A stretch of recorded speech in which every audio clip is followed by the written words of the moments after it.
جن کے متعلق قرآن کہتا ہے یا ایھا الذین آمنوا لا تتخذوا اليہود والنصارى اولیاء بعضهم اولیاء بعض ولن ترضى عنك اليهود ولا النصارى حتى تتبع ملتهم.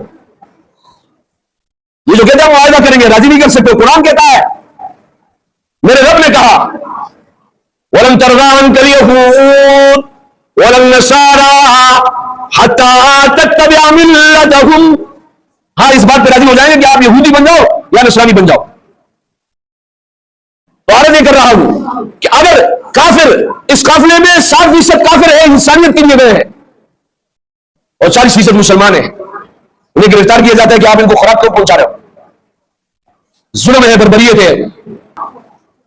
میرے نبی کی سیرت کو پڑھ لو, 5-6 جگہ ایسی ہے کہ جہاں پر نبی اکرم صلی اللہ علیہ وسلم نے مسلمانوں کو سمجھایا ہے کہ سب سے پہلے ان کی تجارت کو کمزور کرو, اس کے بعد ان پر حملہ کر لو. تو میرا عزیز ساتھی, میرا اور آپ کا کام جو کرنے کا ہے اس کے لیے ہم تیار نہیں ہے. تو پھر اپنا درجہ ایمان کا دیکھ لو. ایمان کا آخری درجہ وزار ایمان, اس سے آگے کوئی ایمان ہی نہیں ہے.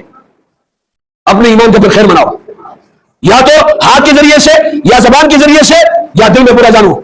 اگر یہ نہیں کرتے ہو, خریدتے ہو, پیتے ہو, فخر کرتے ہو, ہنستے ہو, تو پھر اپنے ایمان کا خیر بناؤ. باہر کے اللہ رب العزت اسلام اور مسلمانوں کو غلبہ عطا فرمائے. اللہ رب العزت اس قسم کرسی کی حالت سے مسلمانوں کو نکالے. اللہ رب العزت سے دعا کرے جو کچھ کہا گیا سنا گیا اس کو سمجھنے, اس پر عمل کرنے کی توفیق عطا فرمائے.